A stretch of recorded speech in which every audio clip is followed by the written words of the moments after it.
What if the patterns you blame on bad luck, the same relationships, the same disappointments, the same emotional exhaustion, aren't happening to you, but are being repeated by you?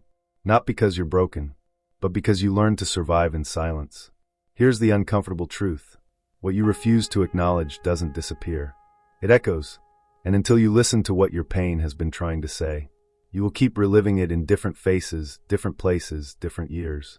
So the real question isn't, why does this keep happening to me? It's this: how long are you willing to stay trapped in a cycle you now have the awareness to break?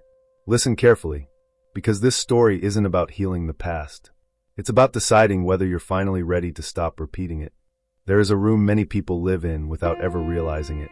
No walls you can touch, no door you remember walking through, no lock you consciously turned.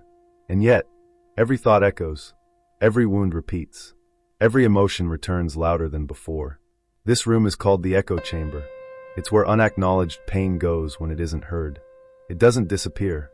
It multiplies. The room he never meant to enter. There was a man, ordinary by all outward measures. He woke up early, worked hard, smiled when expected, stayed strong. But inside him lived a noise he couldn't name. He wasn't angry exactly.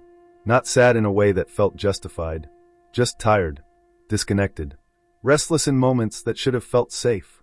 Every conflict felt familiar. Every disappointment felt heavier than it should. Every relationship followed the same script: distance, misunderstanding, silence. And he couldn't understand why. Because the pain didn't feel new. It felt rehearsed.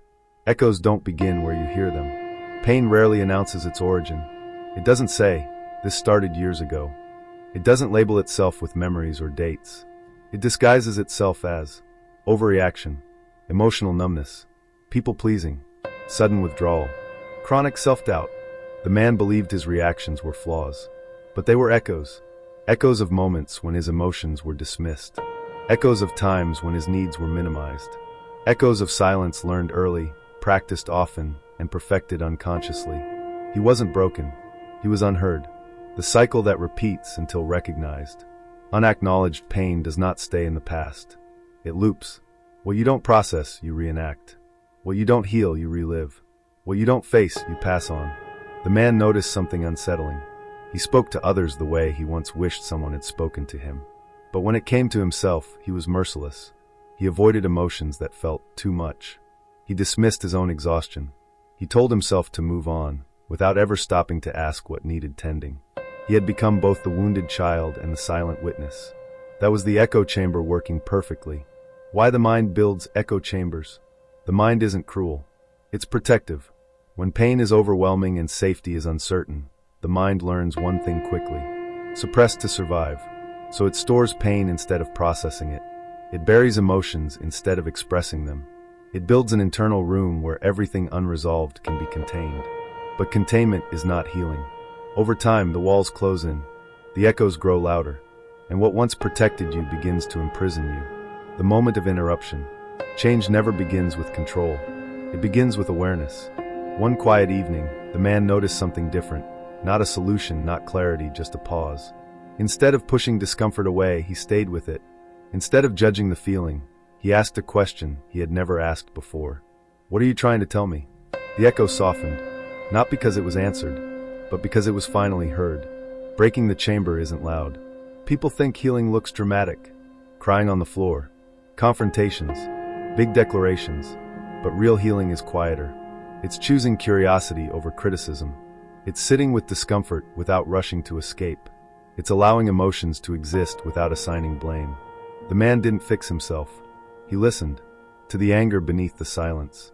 To the grief beneath the numbness. To the fear beneath the perfection. And with each acknowledgement, the echoes lost their power. The truth about cycles. Cycles don't repeat because you're weak. They repeat because they're unresolved. Pain doesn't want revenge. It wants recognition. And the moment pain is met with compassion instead of avoidance, something extraordinary happens. It stops shouting, who you become when the echo fades. As the chamber quieted, the man noticed changes he hadn't planned for. He responded instead of reacting. He chose boundaries without guilt. He felt emotions without drowning in them. Not because life became easier, but because he stopped fighting himself. The cycle didn't break through force. It broke through presence. A message for you. If something in this story feels uncomfortably familiar, if you find yourself stuck in patterns you don't understand, if your reactions feel bigger than the moment, if you feel exhausted from being strong all the time, you may not be failing.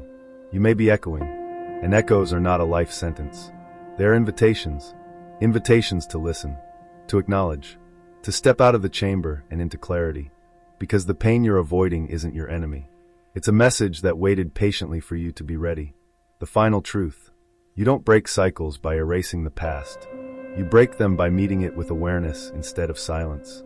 The moment you stop running from what hurts, the echo chamber loses its walls. And for the first time, you hear your own voice clearly, not repeating the past, but choosing something new.